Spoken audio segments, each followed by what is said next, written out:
വഖഫ് ബോർഡിൽ അമുസ്ലിങ്ങളെ ഉൾപ്പെടുത്തുന്നതിൽ എതിർപ്പില്ല എന്ന് വ്യക്തമാക്കി ബോർഡ് ചെയർമാനും അംഗവും സുപ്രീം കോടതിയിൽ. വഖഫ് ബോർഡിന് നിയന്ത്രണം ഏർപ്പെടുത്തിയ ഹൈക്കോടതി വിധിയെ ചോദ്യം ചെയ്ത് നൽകിയ ഹർജിയിലാണ് ചെയർമാൻ KS ഹംസയും ഉമർ ഫൈസി മുക്കത്തിന്റെയും മലക്കം മറിച്ചൽ. നേരത്തെ ഈ വിഷയത്തിൽ ഇതിങ്ങനെയായിരുന്നില്ല KS ഹംസയുടെ പ്രതികരണം. ഇത് വഖഫ് കേസുകളിൽ തിരിച്ചടിയാകുമെന്ന് ഉറപ്പായി. നിർണായക ഹർജിയുടെ പകർപ്പ് മനോരമ ന്യൂസിന് ലഭിച്ചു. കോടതി വിധി സ്റ്റേ ചെയ്യണമെന്നാവശ്യപ്പെട്ടാണ് സുപ്രീം കോടതിയെ സമീപിച്ചത്.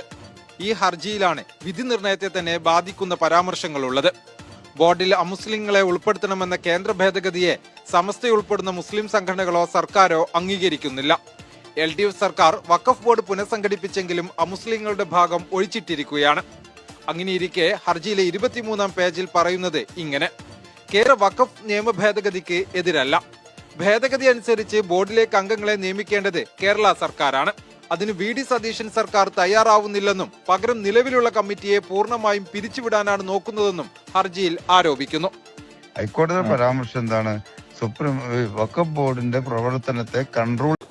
വഖഫ് വിഷയത്തിലും മുസ്ലിം ലീഗ് ആയിരുന്നു പ്രതിസ്ഥാനത്ത്. ലീഗ് സമുദായത്തെ വഞ്ചിച്ചു. സതീശൻ സമുദായത്തെ പിന്നിൽ നിന്ന് കുത്തി. സതീശൻ അങ്ങനെയാക്കി ഇങ്ങനെയാക്കി ലീഗുകാരെ കാലുവാരി. ഇതൊക്കെയായിരുന്നു. എന്നാൽ ഹംസയും ഉമർ ഫൈസിയും രണ്ടാളും പറയുന്നത്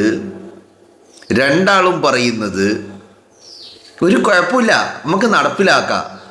പിന്നെ എന്താ കുഴപ്പം? ഞങ്ങളെ കസേര പോകാൻ പാടില്ല. ഞങ്ങൾക്ക് കസേര വേണം. ഞങ്ങൾ ആ കസേരനോട് വല്ലാത്ത മൊഹബത്താ. ആ കസേര ഞങ്ങൾക്ക് നഷ്ടപ്പെട്ടുകൂടാ. ഇവിടെ യഥാർത്ഥത്തിൽ എന്താണ്? ഇവിടെ യഥാർത്ഥത്തിൽ ഒറ്റ കാര്യമേ ഉള്ളൂ. ഇപ്പൊ UDF ഗവൺമെന്റ് നിയമിച്ച ബോർഡല്ല നിലവിൽ നിൽക്കുന്നത്.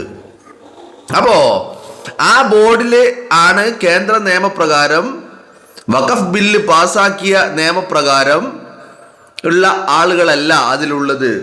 ആ നിയമം പാലിച്ചിട്ടില്ല എന്നുള്ള ഹർജി ഹൈക്കോടതിയിൽ വരുന്നത്.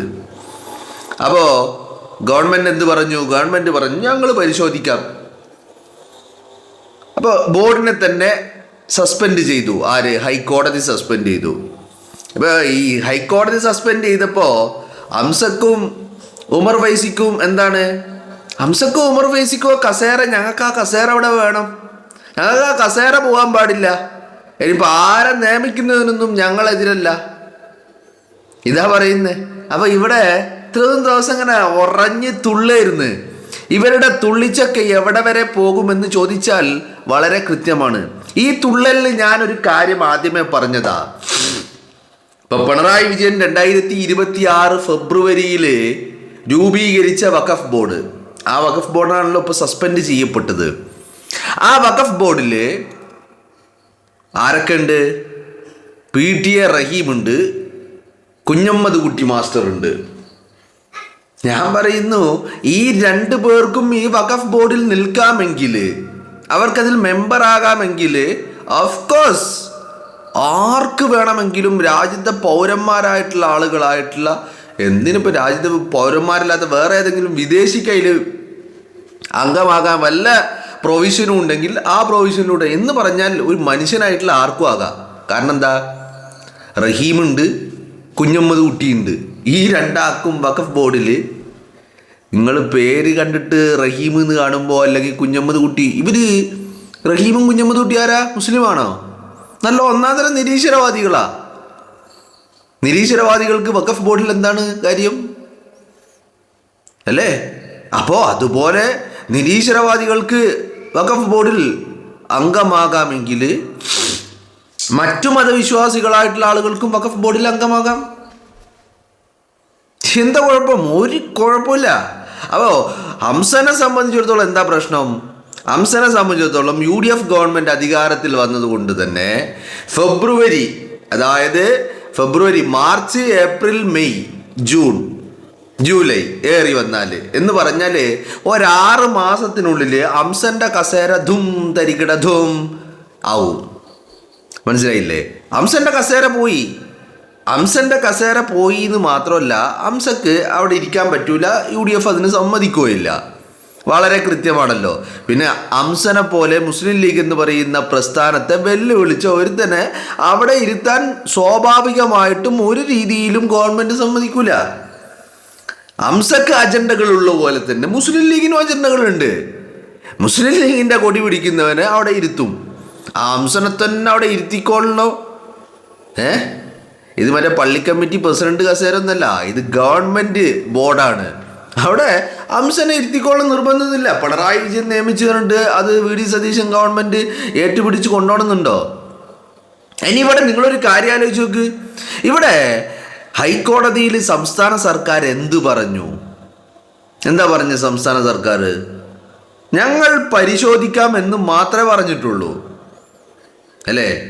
സ്വാഭാവികമായിട്ടും ഇനി സംസ്ഥാന സർക്കാർ ഹൈക്കോടതിയിൽ ഞങ്ങൾ നിയമിക്കൂല, ഞങ്ങൾക്കതിന് പറ്റൂല, അല്ലെങ്കിൽ ഈ പറഞ്ഞ എന്താ പറയേണ്ടത് ഷോൺ ജോർജിന്റെ ഹർജിയെ എതിർത്തിരുന്നുവെങ്കിൽ സ്വാഭാവികമായിട്ട് ഷോൺ ജോർജും മറ്റ് 3 ആൾക്കാരുണ്ട്, 4 ആൾക്കാരുണ്ട് മൊത്തം. ഇവർ പറഞ്ഞത് എന്താ? കേന്ദ്ര വഖഫ് ബില്ല് നിയമപ്രകാരമുള്ള ഒരു ബോർഡല്ല രൂപീകരിച്ചിരിക്കുന്നത്. അവിടെ അമുസ്ലിങ്ങളായിട്ടുള്ള 2 പേരെ നിയമിക്കുന്നതിന് ഉള്ള സ്ഥലം ഒഴിച്ചിട്ടിരിക്കുകയാണ്. അവിടെ നിയമനം നടത്തിയിട്ടില്ല. അപ്പം എന്തേ പിണറായി വിജയൻ അവിടെ നിയമനം നടത്താതിരുന്നത്? പിണറായി വിജയന് ഫെബ്രുവരിയിൽ 2026 ഫെബ്രുവരിയിൽ ഈ ബോർഡ് രൂപീകരിക്കുമ്പോൾ പിണറായി വിജയൻ അറിയാം തെരഞ്ഞെടുപ്പ് വരാൻ പോവുകയാണ്. താനെങ്ങാനും 2 ആളെ നിയമിച്ചാൽ അതോടെ തീരും. ഇനി താൻ നിയമിക്കാതെ അത് വിട്ടു കഴിഞ്ഞാൽ ഉറപ്പായിട്ടും ഇത് കോടതിയിലേക്ക് പോകും. കോടതിയിലെത്തിയാൽ പിന്നെ ഇതിൻ്റെ മുകളിലൊരു ചുറ്റിക്കളിയെല്ലാം കഴിഞ്ഞ് വരണമെങ്കിൽ അടുത്ത ഗവൺമെൻറ് വരണം. അത് അടുത്ത ഗവൺമെൻറ് ആരാണെങ്കിലും അവർ വരണം, അപ്പോഴേ നടക്കുള്ളൂ.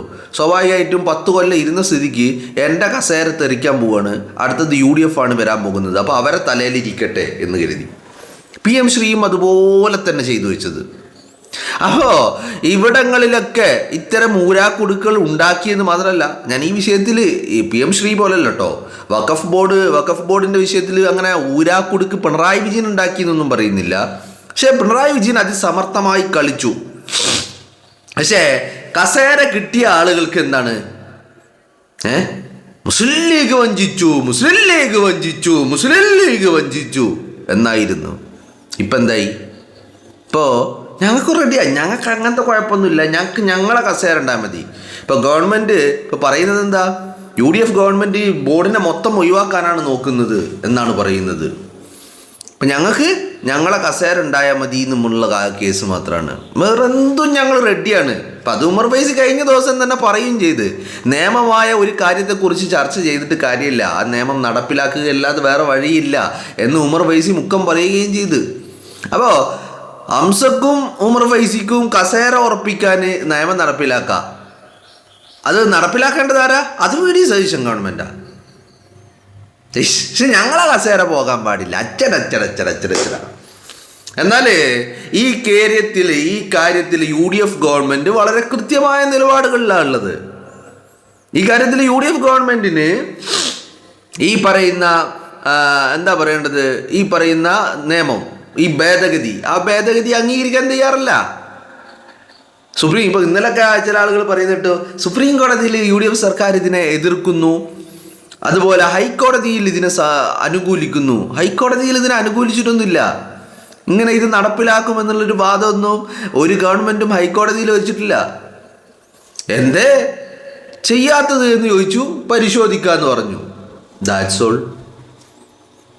പരിശോധിക്കാന്ന് പറഞ്ഞാൽ ചെയ്യുന്നതാണോ? പിന്നെ സർക്കാരിനെ സംബന്ധിച്ചിടത്തോളം പിണറായി വിജയൻ വെച്ച ഒരു ബോർഡിനെ പിരിച്ചുവിടണം എന്നുള്ളത് സർക്കാരിൻ്റെ നിർബന്ധമാണ്. ആ കാര്യത്തിൽ സർക്കാർ അത് ചെയ്യും. സർക്കാർ അവരെ പുറത്ത് താഴെ ഇറക്കി വിടും ഉറപ്പായിട്ടും. അതിലൊന്നും ഒരു സംശയമില്ലല്ലോ. എന്താണെങ്കിലും അംസിയും ഉമർ ഫൈസി ഇപ്പോൾ പറയുന്നത് എന്താണെന്ന് വെച്ചാൽ, ഞങ്ങൾക്ക് കസേര വേണം, അതുകൊണ്ട് ഞങ്ങൾക്ക് അതിൽ കുഴപ്പമൊന്നുമില്ല, ഞങ്ങൾക്ക് അങ്ങനെ എന്താ പറയുക, ഇപ്പം 2 പേരെ കേന്ദ്ര നിയമപ്രകാരമുള്ള 2 പേരെ നിയമിക്കുന്നതിൽ ഞങ്ങൾക്ക് യാതൊരുവിധ അടിസ്ഥാന പ്രശ്നങ്ങളുമില്ല, ഞങ്ങളെ കസേര വേണം. UDF സർക്കാർ നോക്കുന്നത് ഞങ്ങളെ മൊത്തത്തിൽ പിരിച്ചുവിടാനോ, അങ്ങനെ മൊത്തത്തിൽ പിരിച്ചുവിടൊന്നും വേണ്ട, അവർക്ക് 2 ആളെ നിയമിച്ചാൽ മതി, പ്രശ്നം തീരും, ഞങ്ങളതിന് ഓക്കെയാണ്, ഞങ്ങൾക്കത് സമ്മതമാണ്, 2 ആളെ നിയമിച്ചോട്ടെ, ഒരു വിഷയവുമില്ല. എടോ ഹംസ അങ്ങനെ ഹംസ കസേരയിൽ ഇരിക്കൂല. ഹംസനെ ഉറപ്പല്ലേ, ഹംസനെ അവിടുന്ന് തൂക്കൂലേ. വേറെ ആരെ തൂക്കിയില്ലെങ്കിലും ഹംസനെ തൂക്കും. മനസ്സിലായില്ലേ? കാരണം ഹംസ എന്ന് പറയുന്നത് കൃത്യമായിട്ട് ഒരു പൊളിറ്റിക്കൽ അപ്പോയിൻമെന്റ് ആണ്. പൊന്നാനിയിലെ സ്ഥാനാർത്ഥിയായി 8 നിലയിൽ പരാജയപ്പെട്ട ഹംസ ഒരു പൊളിറ്റിക്കൽ അപ്പോയിൻമെന്റ് മാത്രമാണ് അല്ലേ? അപ്പൊ ആ ഹംസനെ പൊളിറ്റിക്കൽ അപ്പോയിൻമെന്റിനെ അവിടെ നിന്ന് തൂക്കുക എന്ന് പറയുന്നത് UDF ഏറ്റവും വലിയ ഒരു കാര്യമാണ്. അത് ചെയ്തിരിക്കും.